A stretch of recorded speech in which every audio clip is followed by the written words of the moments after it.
Welcome to New York's number 2 sports show. The Rangers defeat the Pittsburgh Penguins 5-3, but they did not play well at all. They were outshot by Pittsburgh 31-9 through 2 periods. So Igor was very, very good in this game. A bounce back after a really bad performance against Buffalo. But, 31 shots to 9. And that says it right there. Against a Pittsburgh team who also was coming off of giving up 8 goals the day before. But the Rangers do find a way to win. A third period that was better. It couldn't be any worse than the first 2 periods, and they're able to find a way. JT Miller scores 2 goals, one of them being an empty net goal. Adam Fox gets the game-winning goal. Really here, though, just a major, major disparity as far as goalies is concerned. Joel Bloomquist was in net for Pittsburgh and was really bad. He simply could not really make a stop. And specifically that Fox goal in the third period to give the Rangers a 4-3 lead is one that he needs to make that save. So whereas I thought it was going to be, in speaking in the episode yesterday, I thought it would be Nedeljkovic versus Shesterkin, but it ended up being Bloomquist. And, look, Nedeljkovic, he played a little bit long. He didn't, I don't know, different situation. I'm not as plugged in with the Penguins. So, they're in a little bit different situation than the Rangers anyway. The Rangers go back to Igor, which to me made sense considering the fact that you want to get that bad taste out of your mouth, and he didn't even finish the first period and hadn't. Obviously, he was dealing with the injury, Shesterkin, but also had not played in a couple weeks anyway, so he's ready to go and was very, very good. But yeah, it's hard to be too positive about this game. Really, really is. So Rangers season series is now over at Pittsburgh. They go 3-1 overall, which, in a vacuum, that is good, to get a 6 out of possible 8 points against, say, an inferior Pittsburgh team. Obviously that loss on February 7th, at home was really bad. They had to win this game. There was no way around it. You could not come out of the break and lose back-to-back to Buffalo and Pittsburgh. Just couldn't. And in a very ugly way, they get it done. They don't inspire confidence. I don't really feel great about where this team is and where things are headed, but nonetheless, they do get the win. Following up on what I had spoke about in the previous episode, Chris Kreider was out with an upper body injury, but I don't think it's anything overly serious. He did take part in line rushes, and usually when that happens, you're usually in. But right before they had to make the call, he was ruled as a scratch. So out. And it was actually Arthur Kaliev, who I didn't think deserved. I wasn't surprised that he was potentially going to be the healthy scratch, but I actually thought he played not so bad against Buffalo. He ends up now being in. Jimmy Vesey, who was the healthy scratch, he was in the lineup and actually played a lot. As far as Kreider is concerned, in this game, there was not a whole lot of special teams. Rangers had 1 power play, and we're actually 1 for 1, and the Penguins had 3, and the Rangers killed all those off. So in a game that, again, didn't have that many power plays, and the Rangers, did well in that area of the game anyway, Kreider's absence really, to me, wasn't missed much. And I've said that before. He has his things that he's good at, again, specifically with the man advantage and when they're on the PK. But even strength, it feels like, you're kind of playing at a disadvantage when Kreider's in there. So really, I would say in a lot of ways, VC, he ends up playing over 18 minutes, which has got to be by far kind of eye-opening. And look, he scored a goal. Jimmy Vesey scores his 100th career NHL goal, scored a big-time goal early in the third period. So that says a lot to me because, he feels like he's kind of on the outs in terms of he's been a healthy scratch a lot, but when he's in there, and he was in the penalty kill a little bit too, which is something that we really haven't seen much of from him this year. He was really a staple the last couple of years. I think mostly teaming up with Barclay Goodrow, but they, he was getting a little bit of a penalty kill time as well. So as far as what the lines were coming in, kind of change. It ends up changing. So coming in, they end up going with, who was it? Panarin, Miller, and who was was it Riley Smith? I'm trying to remember what they decided to do with that. I think it might have been. I think that they stuck with Cooley, Trocheck, Lafreniere to start.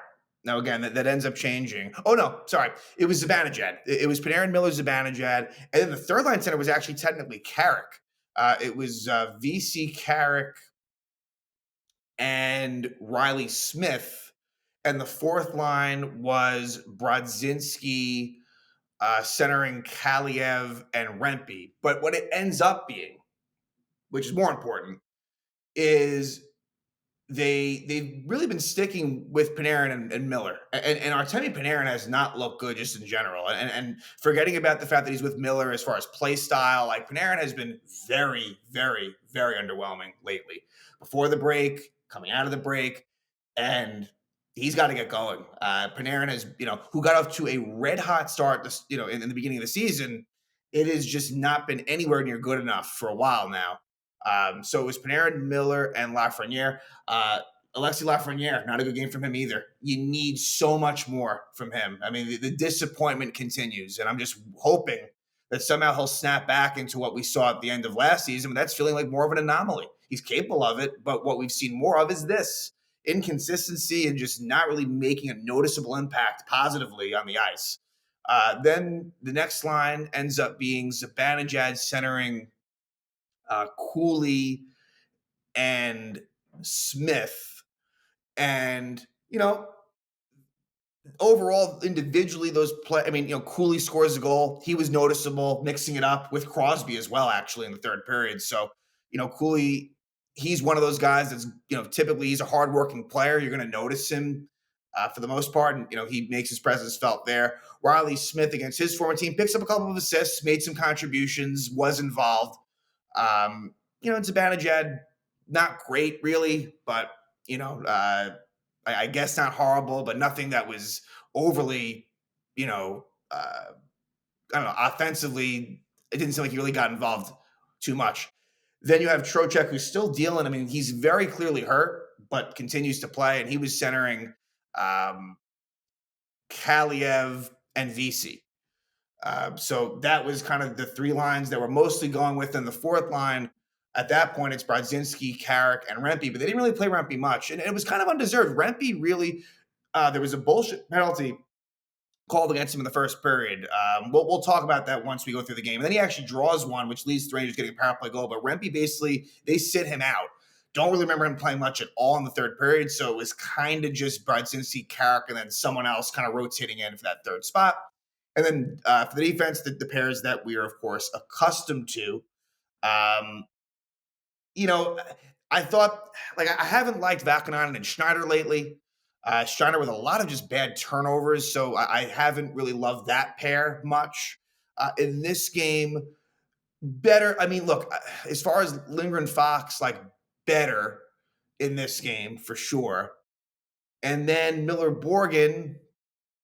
I mean, Borgen makes a game-saving save on Kevin Hayes late in the game with under a minute to go, 6-on-5 for Pittsburgh. Really, the net is open. Igor kind of has to go from side to side, but Borgen just is able to go down, and it was a gutsy sort of play and block the Hayes shot, and they were able to get the whistle. So, that's a winning type of play. And for me, Will Borgen is he's been a better version of what you hope Jacob Trouba would be. At half the price.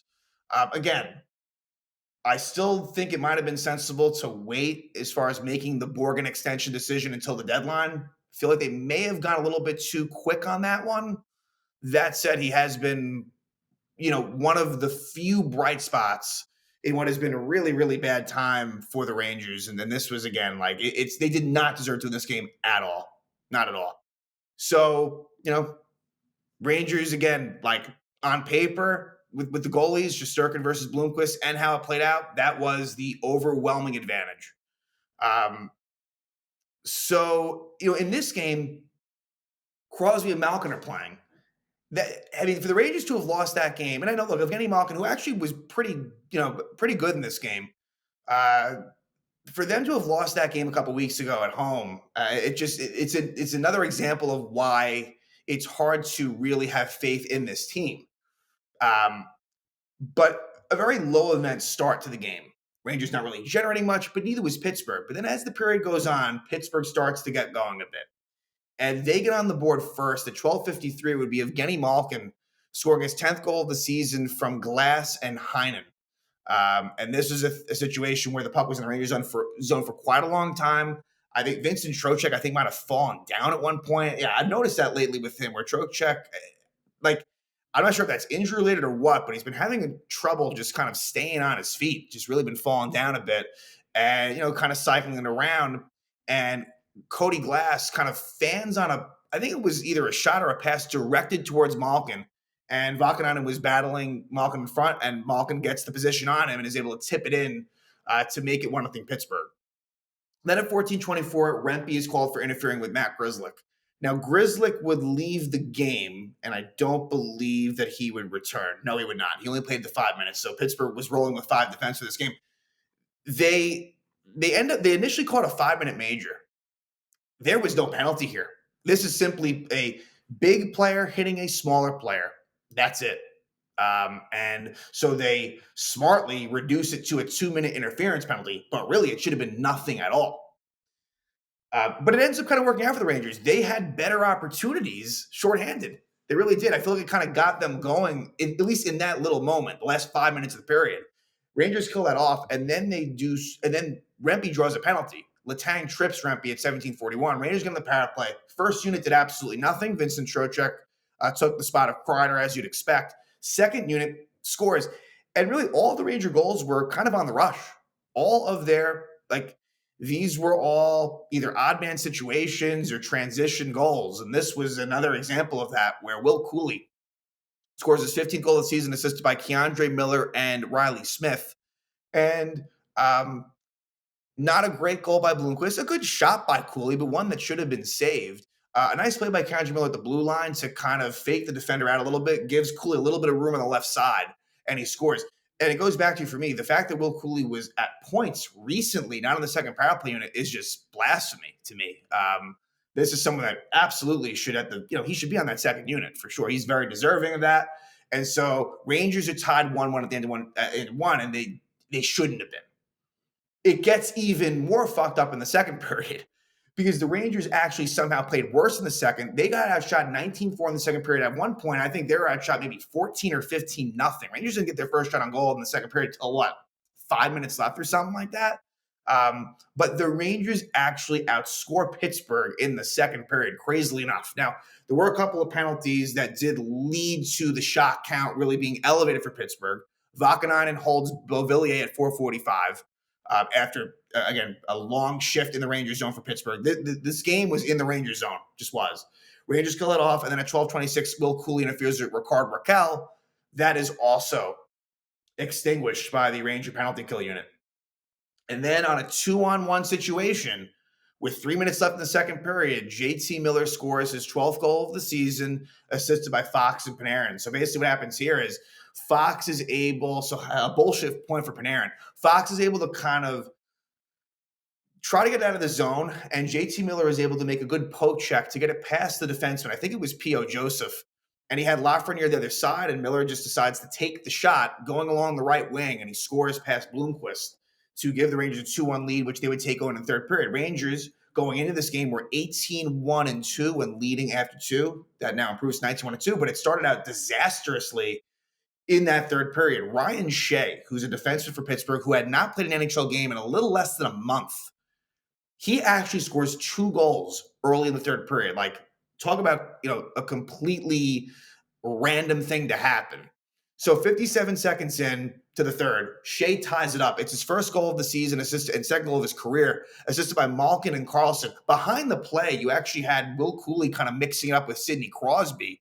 And that's what you love about Will Cooley. He doesn't care. He doesn't care who you are. It's clean, but he's going to get in your face. But what ends up happening is then he's going off to change. And so near both benches, there's stuff going on, and Noel Acciari goes after Cooley. And he hits him, and Panarin, I think Panarin was the guy that was going to come on and doesn't.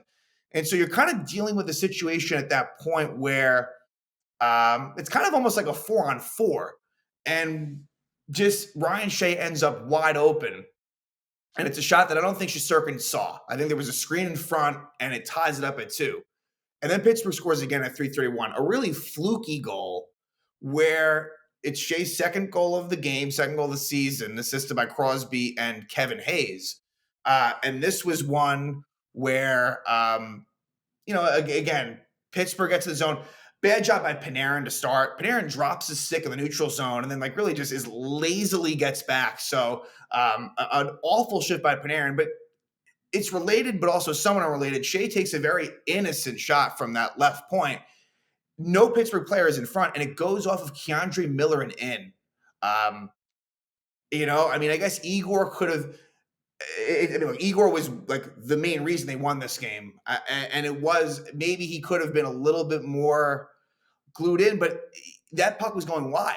So, it's understandable at the same time, and it makes it 3-2 Penguins. But it felt deserved at that point. Rangers didn't deserve to be winning the game, but it's a quick response. Less than a minute after that, Jimmy Vesey scores his fourth goal of the season from Trocheck and Lindgren. So it's Vesey's 100th goal of his NHL career. And, a little bit of Trocheck going into the zone, finds Vesey on the right side, and he just risks it past Bloomquist. And that ties it up at 3. And then from there, the Rangers probably, play their best hockey of the game. It wasn't great. It was more just 50-50. The way I'd say it was more 50-50. They were, both teams were kind of trading chances after 3-3. Felt like the offense kind of opened up a bit, certainly for the Rangers. And they take the lead. It's the game-winning goal by Adam Fox, his 5th goal of the season, assisted by Riley Smith. So that's his 2nd assist of the game, and Zibanejad. So the Rangers are able to win the defensive zone draw, get out of the zone. Smith finds Fox. Good job by Fox jumping in. And he's in the middle of the ice, and he takes a shot, and he scores.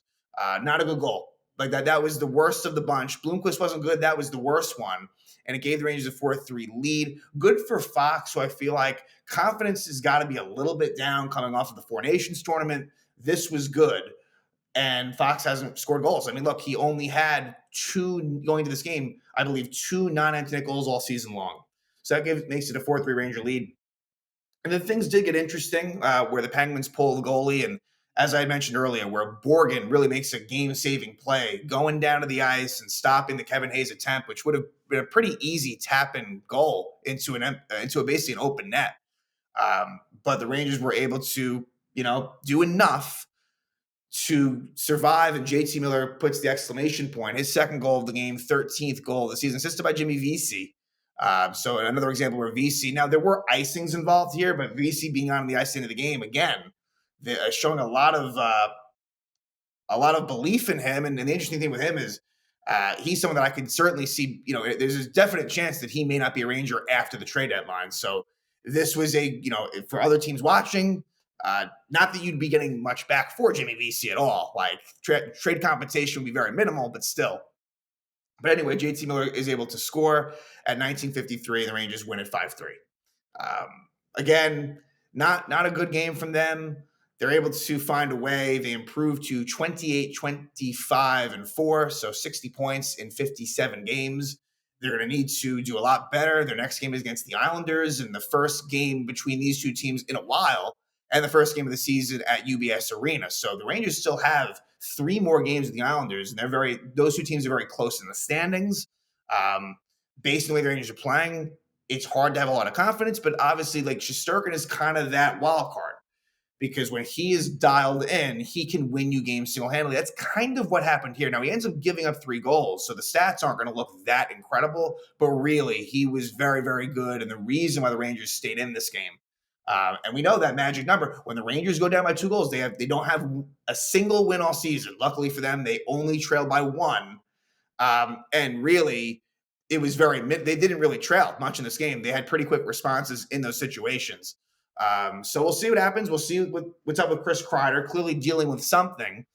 It doesn't seem overly serious. I also don't think that him not being lined up is a huge, huge detriment to the team, as maybe it would have been in years past, but something to keep an eye on with him as well. So Rangers do what they have to do. They survive this game against the Pittsburgh Penguins. They win by a final score of 5-3.